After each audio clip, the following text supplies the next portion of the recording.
Unfortunately, the vast majority of people, when they think of disability, they think of wheelchair, or they think of, I am totally incapacitated and I have to rely on, I don't know, ODSP to get by in my life. But that's not what it looks like. There are good days and there are less good days, right?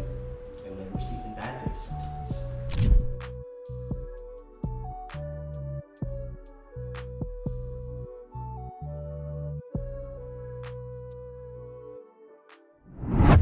As a student with a disability or disabilities, my experience at university is entirely different than my peers without a disability. Would anyone like to expand? Maybe I should, because mine is so different. But I thought disagree, because when I think about like most of like the student experience, I feel like even though everything that I experience is through like the lens of myself and my disability, I don't think that like my like experiences with Queens are that different than everybody else. Like I just feel like I'm still like a student who struggles with school and interpersonal relationships and like dealing with like being a young in my 20s person, and I feel like for the most part that like roots me to all the other students. But I think like on an individual like day-to-day basis, there's like a lot of things that like I interact with that are much harder or different because of the disability. So I think maybe conceptually I saw the question differently. But No, I know what you mean. Like I would somewhat agree, because so anyone who has a disability of any regard, like even technically wearing glasses is a disability. But you have to manage things that other people just would never have to manage. And that's just a fact of life. And you interact with a couple of different things on campus, like accommodations, accessibility, headaches that you have to deal with. But ultimately, yeah, you're still like, oh, I have so many assignments due, and oh, I feel lonely. And everyone feels those things, and it's not just because you have a disability, everything's worse. Yeah, I feel like we just have some extra like barriers around the way, but like our typical like everyday things is very similar to like the struggles, like you said, that many other people experience. Yeah, no, I definitely like agree with that too, but I also was thinking just kind of about like moving through the world with a disability is just like, I feel like different than if you didn't, and that's kind of where I was like thinking at, just moving through like there's like you said, there's so many things that other people who aren't disabled wouldn't think of that people with disabilities have to think of. My name is Ashley. I use she, her pronouns. I'm in my 4th year of health sciences. I'm neurodivergent and I have PTSD. There are many misconceptions among my peers about what it means to have a disability. Well, for me personally, so I've had juvenile arthritis ever since I was like a little kid, and a few other autoimmune diseases.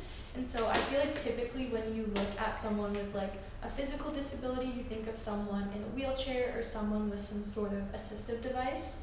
But I feel like that's because of all these stereotypes is what a lot of people hold, but they don't think of these little things. Also, because of the medications I'm on, like it really helps control my disability. Whereas if I wasn't on these medications, I would be having these more visible struggles, like having more difficulties walking, sort of the pain, swelling, and those sort of things. Unfortunately, the vast majority of people, when they think of disability, they think of wheelchair, or they think of, you know, I am totally incapacitated and I have to rely on, I don't know, ODSP to get by in my life. But that's not what it looks like. There are good days and there are less good days, right? And there's even bad days sometimes. That's exactly what I was gonna say. I feel like there's definitely people have one idea of what disability is and don't really know how wide it actually kind of like encompasses, and like the diversity of experiences that there are within disability. Like I feel like even a lot of people don't even know that even just having depression is like a disability. I also completely agree with that. I think for the most part, people, students at Queens, but also just like the broader population, they see disability through like the lens of functionality and like production. And I think that it's kind of a double-edged sword, because when it's stigmatized because of that and seen as like, you know, something that results in poor contribution to society, you're actually like inhibiting the opportunity to create those accommodations that make people exponentially more productive, and like their perspectives in addition to that are extremely valuable and unique. But yeah, just even putting that aside, like I think it's like kind of like a self-fulfilling prophecy that like stigma creates whenever people are sort of like seen as unproductive for having a disability, and despite that, like when they finally like seek help and support, like myself through medication, my own like mental health journey, and like I was diagnosed with ADHD amongst some other mental health disorders, and I just found that like what I'm able to create since getting that support is immensely more than before that. So it almost didn't make sense to wait so long to like seek support on the basis of productivity, if that makes sense. I'm Meadow, and I'm in my 4th year of health sciences. I was diagnosed with ADHD and PTSD. It has been easy to find a community that understands what it's like to have a disability or disabilities at Queen's. I think that it largely depends on the type of disability you have, and also probably socially who you are. I know for myself, like my disability, specifically like ADHD, has like contributed to like my feelings in social settings, like how comfortable I am engaging with others. And like I think where it helps being neurodivergent is it's not that it's like easier to be yourself, it's almost that you don't really have a choice. And that means you very much value like directness and honesty, which can be difficult whenever you're kind of like meeting people in different settings.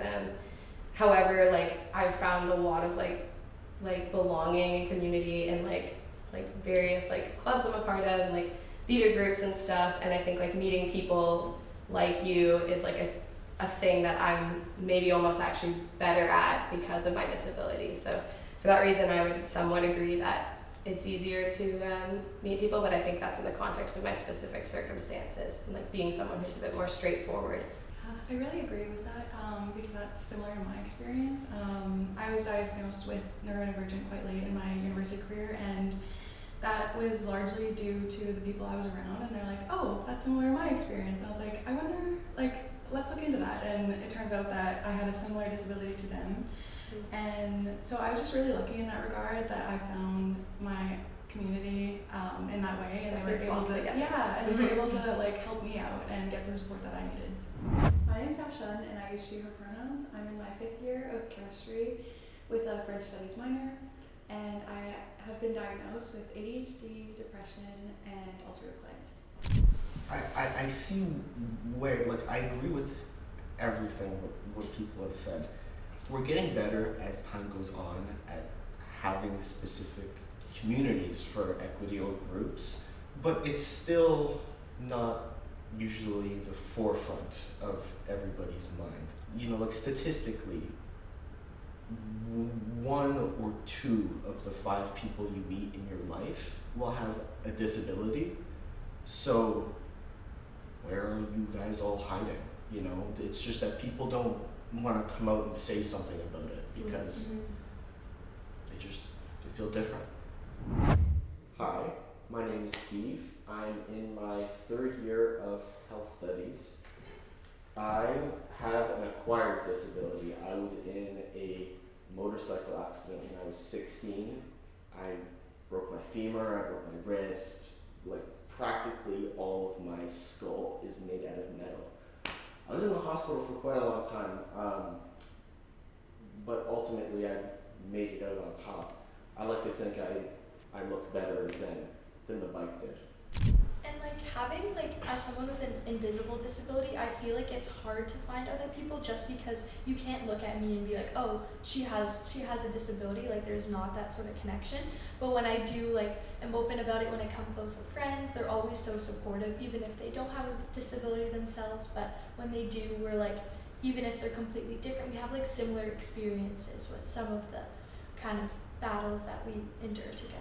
I think you touched on something like really incredible that came to mind when you were talking, which is that like people with disabilities, especially invisible ones, but also physical and invisible disabilities, they don't have the privilege of not having to be vulnerable to exist. Like I think on a day-to-day basis, because of the added challenges that we face, it requires us to like have a level of vulnerability and share and ask for those like accommodations or like for people to understand kind of where we're at. So it's like kind of like I think a social barrier to like accessibility within friend groups is like it requires like a level of vulnerability to be like, oh, I'm actually wired a little bit differently or experience life a little differently.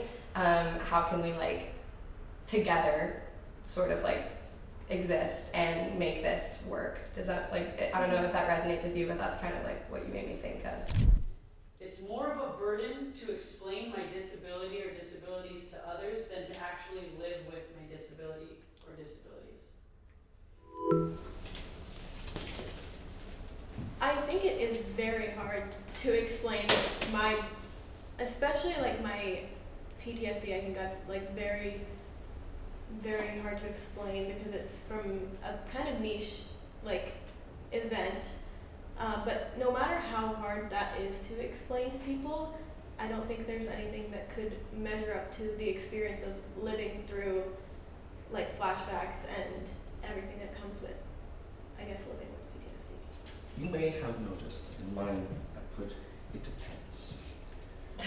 I mean, like, it depends on what kind of disability you are describing, right? Because if it's a very qualitative, if it's like a congenital disability or one that's more, I don't want to say psychiatric, but one that's more invisible in nature, it's very difficult to describe what it's like. But disabilities that are more acquired, it's like you could point to an x-ray and say, this is what it's like.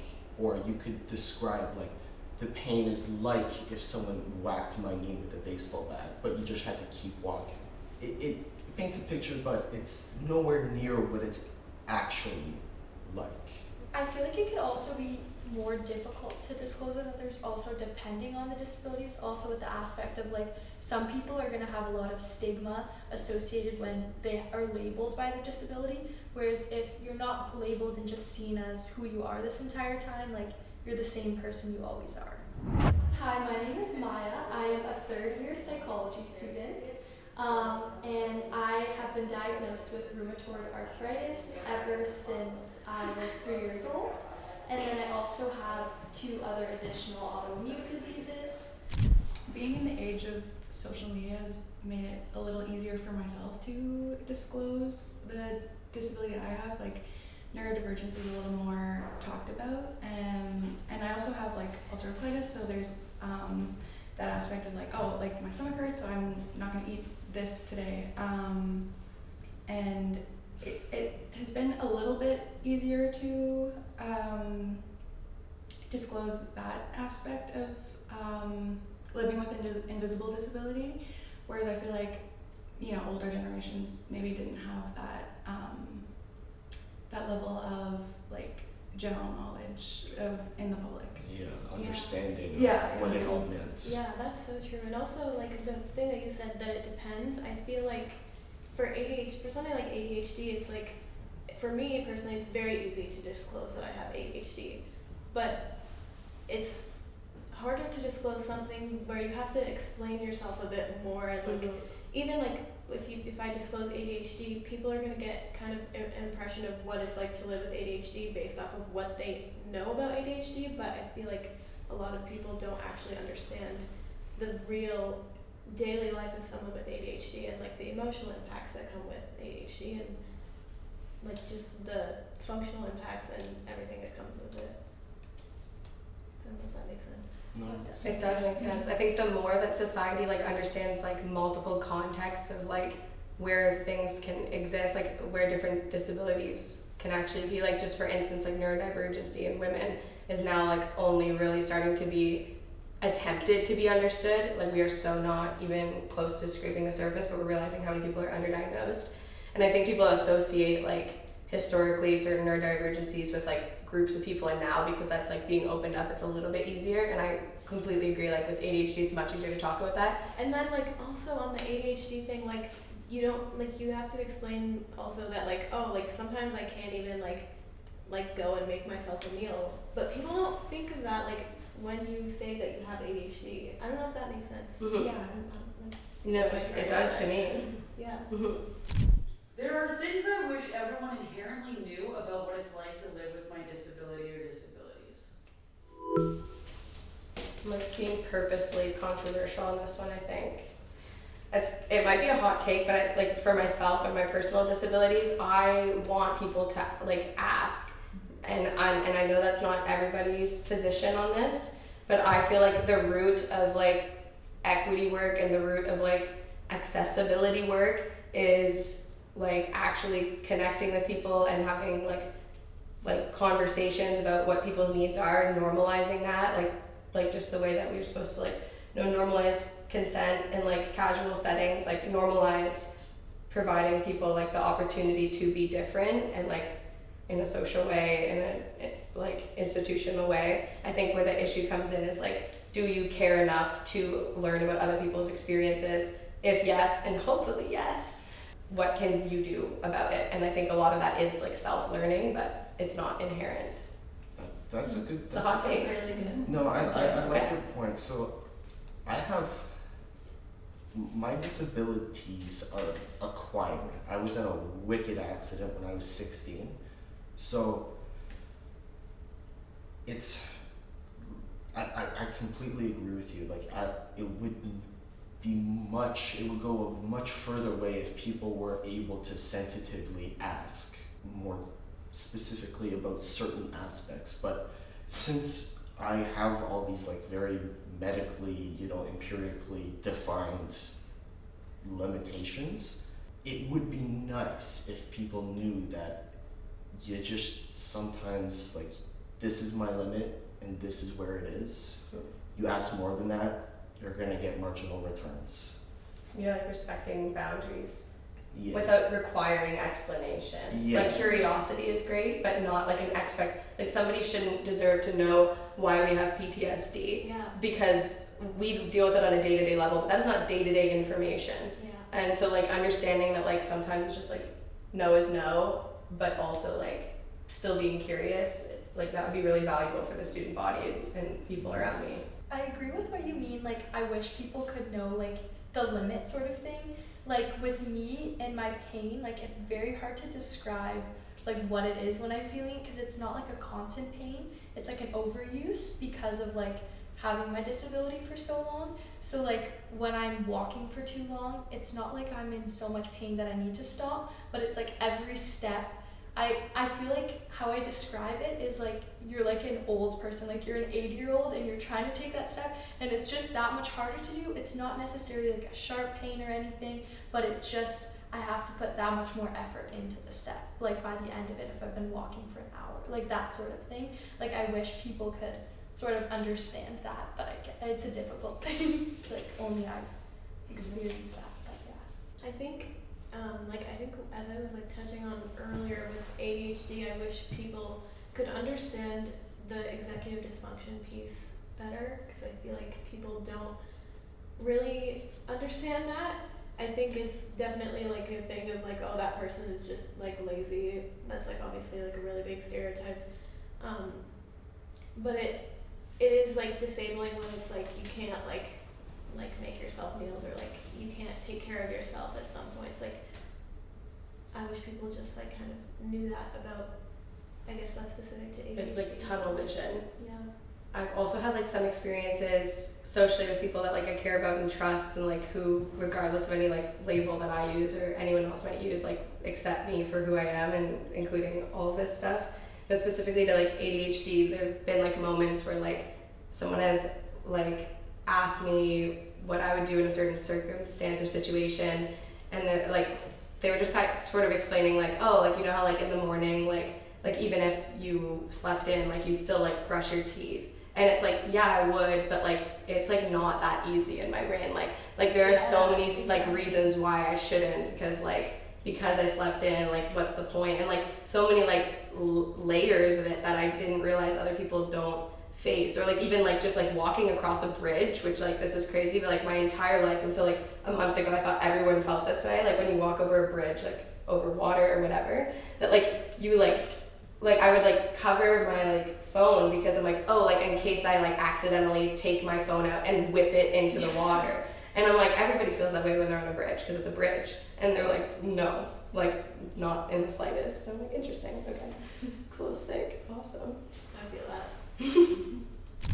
I guess I'm just kind of reflecting like as like a student body and like from the school, because like this like conversation feels really good for me. I'm not sure how it feels for you, but like these sorts of conversations aren't had enough between students with disabilities, especially like maybe not invisible disabilities. I wish that like there were spaces like these and like in the broader, because like if we met in first year, I would have probably felt much better. Like even just us discussing like our own, we're in the same program, we're dealing with at least 2 diagnoses in common, which is like very coincidental. And so like the similar frustrations we've had with our program, the way that like life is as a student, like if I had known that like this was something that I could like reach out to someone about in like a casual way, it probably would have like greatly improved my student experience before I found those other external ways of dealing with it, like other social groups. Right? Yeah. Oh my god, yeah.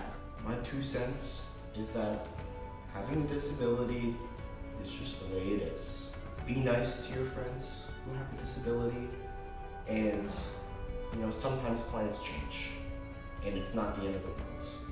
Yeah, don't let like expectations about something you don't understand, so for instance a disability, like actually impede in your relationship with a real tangible person who you know. Like it's a person with a disability, and it's not like a disability that is like, exactly, of someone that you like are around. Like I think the root of all prejudice is like lack of understanding, and so make sure that lack of understanding, which is completely understandable if you don't know what it's like, is not dealt with through like fear or expectation, like expectation of them explaining themselves or making it clear to you. Like do the work on your own, learn about it, and like just be curious and open, I think.